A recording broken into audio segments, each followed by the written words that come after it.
Hello, welcome to STH English. Israel attacking Qatar was not even on the radar like 36 hours ago. But as we all know, even an hour is a very long time in today's world of turbulence and tumult. Israel has struck Doha. Supposedly, it went after Hamas and its negotiating team. So far, the reports are that it missed the target. US complicity is writ large on this entire attack.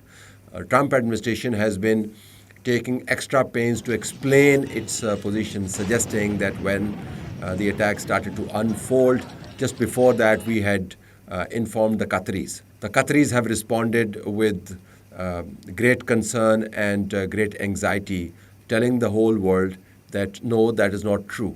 It was only when the attack had unfolded for about 10 minutes and the whole attack lasted for like 15 minutes that received a call from America telling us that Israel is going to do that, but by that time the attack was already over.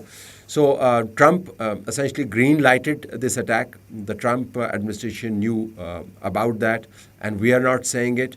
It is Channel 12 of Israel, where an Israeli official, security official, spoke and suggested that it was Donald Trump who had okayed this remarkable attack, remarkable in terms of its audacity, remarkable in terms of its blatant violation of a friendly country's sovereignty, blatant, remarkable also in the sense of how deeply it has wounded not just the Qataris but also all the states around the Gulf region and beyond who had reposed trust in Trump. The Qataris are furious, and they have to be. Israelis are unrepentant. If you look at Israel's statement, it is not of apology, it is not of explaining their position, it is of audacity, and it is of further threat. The Israelis are now saying that we did not get Hamas leaders, the negotiating team, which ironically was negotiating and discussing the very proposal that Trump had posted on his social media post, suggesting that you have 24 hours to get Hamas to release those Israelis who are in their custody and the dead bodies, or otherwise don't blame me. So within those 24 hours, the negotiating team was in a huddle, thinking of a response when the Israelis struck. Qataris are also not convinced at all that Israel can be restrained. Trump administration is trying to tell the Qataris that this time round there will be no other attack, but America has near zero credibility as far as the Gulf states are concerned. The Qatari example also tells pretty much everybody around the world that dealing with Trump is a slippery affair. Everything Trump says or does must have an alternative existence. If he says yes, there's a possibility that the next day he would say no. If he says no attack, there must be a great possibility of a yes to an attack. If he says that negotiate with Hamas, there's every possibility that the Trump administration is nudging the Israelis to attack the very negotiating team that is supposed to be the bridge between the desire of Hamas to somehow do the face saving and the ambitious goal of the Israelis to get their kidnapped citizens back. That team can be destroyed while Trump says that I want negotiations to take place. So Trump administration's credibility has been badly damaged. Israelis are adamant that they are going to go after the Hamas representatives wherever they are. Qataris are furious. UAE is absolutely stunned. Saudis, Iranians, and everybody else around the region now thinks that Israel seems to have a free pass to attack whoever it wants to attack. Just as a reminder that in the last 2 years, Israelis have struck outside their borders 14,000 times in 6 countries, Qatar included. So Qatar, Iran, Lebanon, Yemen, Palestinian territories, these are all areas that Israelis have struck. And now, in collaboration with the Indians, and here is a tweet that you need to read and a statement that has come out of the Israeli representative visiting India. that India and Israel are fighting a common enemy. So countries like Pakistan cannot be far away on their map. Israel has become absolutely unbridled. The only country that could put a leash on Israel happens to be America. America seems to be funding the Israelis and encouraging them to do the exact opposite of what the allies of America think America ought to be doing, that is, putting some sense into Netanyahu's head. So America and Israel now seem to be problem number one for the Middle Eastern countries. The Middle Eastern states will also be looking at a new world order, and they would be reimagining their entire association with the US.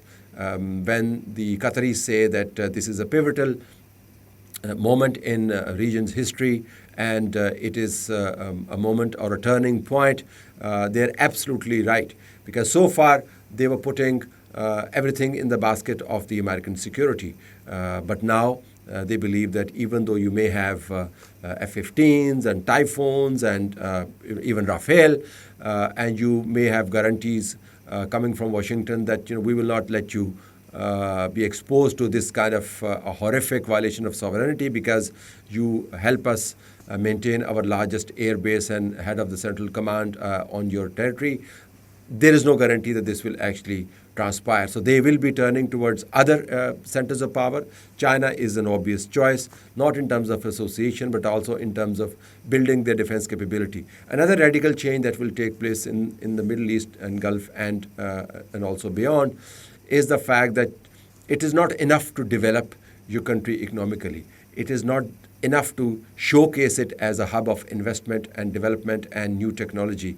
If your security parameters are weak, if the security umbrella is held up by another country, in case of Qatar, the US, for instance, or if you depend too much on one country, your entire world vision and world ambition could be thrown into the dustbin. So Qataris had this great vision of themselves, of where Qatar ought to be 30 years down the line.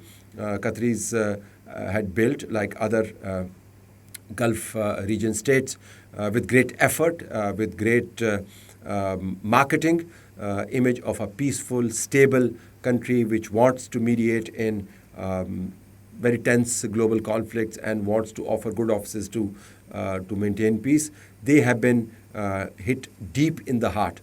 And that hit is going to be, the pain of it is going to be felt not just in the neighboring Gulf countries, but all across the Muslim world, because it appears that Trump and Netanyahu are two peas in the same pod. It is just that at times they pretend to be different. And that is going to set the ball rolling for reimagining of where Gulf ought to be going. Is it ought to be tilting towards Washington? That doesn't seem to be working out well for any country these days. Or is it going to be moving or stepping back from Washington reliance and moving towards more Asia-based centers of power, in this case China and Russia? So Israel has not just struck the sixth country, it has turned upside down the way the Gulf countries and those countries that are beyond their borders look at Israeli and American nexus. It no longer is a conspiracy theory to suggest that America and Israel are one when it comes to dealing with Muslim countries. The sixth country happens to be also a Muslim country. 14,000 attacks since last 2 years.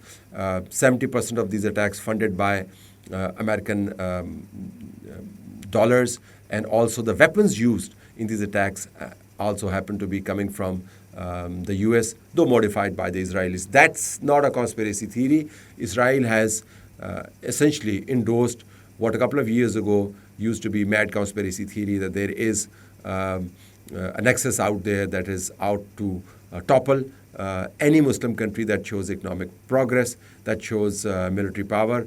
They would not let any Muslim country rise. That's the kind of thinking that is emerging in the Gulf, and I'm sure it is heard very keenly and closely here in Pakistan as well.